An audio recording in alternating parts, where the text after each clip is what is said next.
part of a movement and part of a recovery, really, and to be who we are is part of our activism.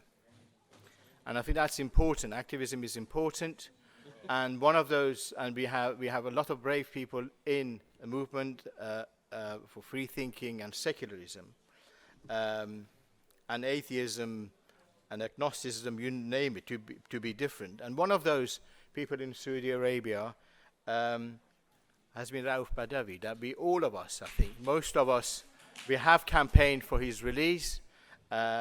We are really pleased to have Ensaf Haidar here today, who want to give an update about Raif's situation. You know that he has been released from prison, but he is still cannot travel. So can I ask Ensaf Haidar, please, to come on the stage and give it a round of applause. Ensaf has been brilliant, I think. In the last 10 years that we have known her, she's been a staunch supporter of Raif, and so we welcome her on the stage. Come on, Ensaf. Now, Ensaf will be speaking Arabic, and we'll have Nayeri Ghazarian, who is going from Free Thought Lebanon, who is going to help us with translation. Ensaf, please come on. Hi. Okay.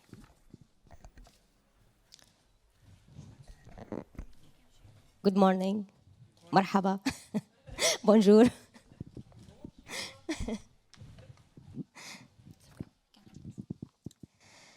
اسمي إنصاف حيدر، زوجة معتقل الرأي رائف بدوي. معتقل الرأي السابق رائف بدوي. لقد احتفل العالم الحر بخروجه من السجن قبل حوالي 5 أشهر، لكن للأسف حريته كانت مشروطة وناقصة وظالمة. My name is Ensaf Haidar, the wife of former prisoner of conscience Raif Badawi. The Free Word celebrated his release from prison about 5 months ago, but unfortunately his freedom was conditional, incomplete and unjust. نعم، فرائف ممنوع من السفر من بعد خروجه من السجن لمدة 10 سنوات أخرى. ممنوع من التحدث إلى وسائل الإعلام، وممنوع من المشاركة والكتابة في وسائل التواصل الاجتماعي والفضاء العام. Yes, for after being released from prison, Raif was banned from traveling for another 10 years.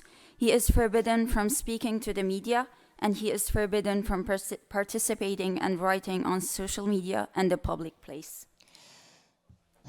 تخيلوا معي أيها السادة بأن لنا ابنة اسمها نجوى، كانت تبلغ من العمر 8 سنوات عندما دخل رايف إلى السجن عام 2012، ولن يتمكن رائف من رؤيتها إلا عندما تبلغ 28 من عمرها. Picture this, ladies and gentlemen. We have a daughter named Najwa who was 8 when her father went to prison in 2012, but Raif will only be able to see her when she is 28 years old.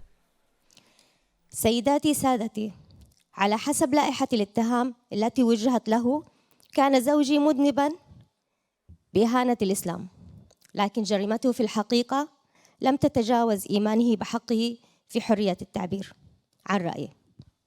Ladies and gentlemen, according to the indictment against him, my husband was guilty of insulting Islam, but his real crime is his belief in his right to express his opinion. حرية التعبير سيداتي سادتي هي جوهر القضية. إنها ليست صراعاً بين الحضارات ولا خلافاً بين الشرق والغرب، بل هي قضية تتعلق بحق عالمي إنساني يطالب به كل المدافعين عن حقوق الإنسان والناشطين في جميع أنحاء العالم. Freedom of expression, ladies and gentlemen, is at the heart of the issue. It is neither a clash of civilization nor a dispute between East and West. It is an issue of a universal human right called for by all human rights defenders and activists around the world. حرية التعبير ببساطة هي اللبنة الأساسية لأي نظام شفاف ومفتوح وديمقراطي. نحن في حاجة إليها لحمايتنا. Freedom of expression is simply the building block of any transparent, open, and democratic system. We need it to protect us. وبدونها يمكن للحكومات أن تنتهك حقوق مواطنيها مع الإفلات من العقاب. يمكن للمؤسسة الدينية إجبار من ينتقدوها على الصمت، ويمكن للفاعلين الأقوياء في المجتمع إساءة استخدام سلطتهم دون أي عواقب. Without it, governments can violate the rights of their citizens with impunity. The religious establishment can force those who criticize it to remain silent, and powerful actors in society can abuse their power without any consequences.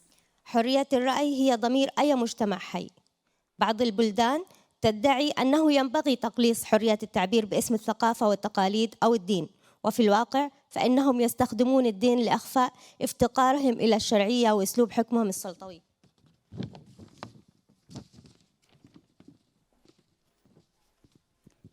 Freedom of opinion is a conscience of any living society. Some countries claim that freedom of expression should be curtailed in the name of culture, tradition, and/or religion. In fact, they use religion to hide their lack of legitimacy and their authoritarian way of government. Culture and religion are only an excuse to violate human rights with impunity. فالثقافة والدين هما ذريعة فقط لانتهاك حقوق الإنسان دون عواقب. ليس هناك مجال هنا للنسبية الثقافية، فمن دون حرية التعبير عن الرأي لا توجد أي حرية على الإطلاق. يجب على المرء التفكير فقط بجميع دول العالم السلطوية والثيوقراطية، إذ أن القاسم المشترك بين جميع هذه الدول بصرف النظر عن انتهاكها لحقوق الإنسان هو انتهاكاً لحرية التعبير عن الرأي. There is no room here for cultural relativity. Without freedom of expression, there is no freedom at all.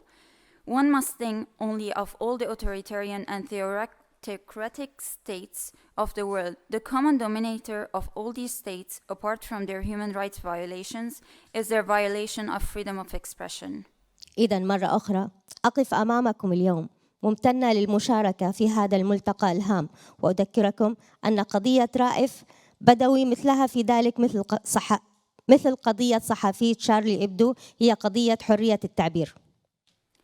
So, once again, I stand before you today, grateful to participate in this important forum, and I remind you that the case of Raif Badawi, like that of Charlie Hebdo journalist, is the issue of freedom of expression.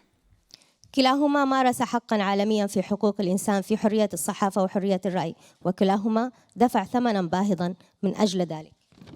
Both exercise a universal human right to freedom of the press and freedom of opinion, and both paid a heavy price for it. ولذا رجوتكم أن تتذكروا أيضاً أن من قتل في مذبحة شارلي إنما قتلوا دفاعاً عن قيم وأعراف وحضارة إنسانية عظيمة تحمي كرامة وحقوق مواطنيها، ومن المؤكد أن هذه القيم والقواعد تستحق القتال من أجلها والدفاع عمن يناضل من أجلها. Therefore, I beg you to remember that those killed during the Charlie massacre were killed in defense of the values and traditions of a great human civilization that protects the dignity and rights of its citizens. أتمنى الشفاء العاجل والسلام لصديقنا سلمان رشدي، والذي تعرض لمحاولة إرهابية غاشمة لإسكاته، ورغم هذا ولن يسكت. واسمحوا لي ختاماً أن أطلب من الجميع الوقوف ودقيقة صمت تضامناً مع صديقنا سلمان رشدي. These values and norms are certainly worth fighting for and defending those who fight for them. I wish a speedy recovery and peace to our friend Salman Rushdie, who was subjected to a brutal terrorist attempt to silence him, and yet he was not and will not be silent. Let me conclude by asking everyone to observe a minute's silence in solidarity with Salman Rushdie. Thank you all.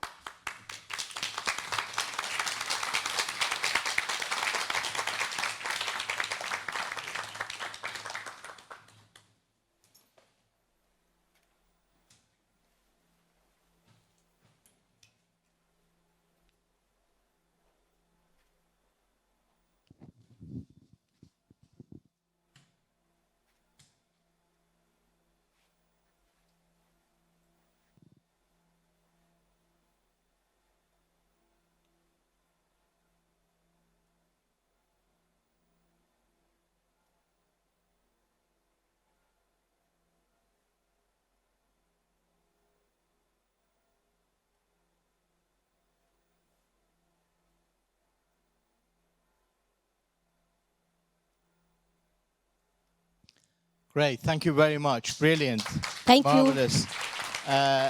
Ensaf, please just stay here. We want to thank you. We want to thank you for all the work that you've done so many years, and also in solidarity with Raif Badawi, the conference has created a piece of artwork with the hands reaching out. That's going to be presented to you by Mariam, Sami, and Victoria Guggenheim. Could you please come on the stage, Mariam? Come on. Come on, everybody. Give them a round of applause. Let's go on the stage.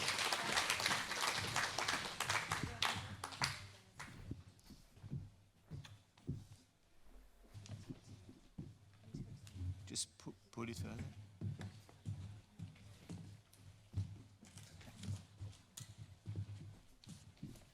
Stretch it. Stretch it as far as you can. Pull it this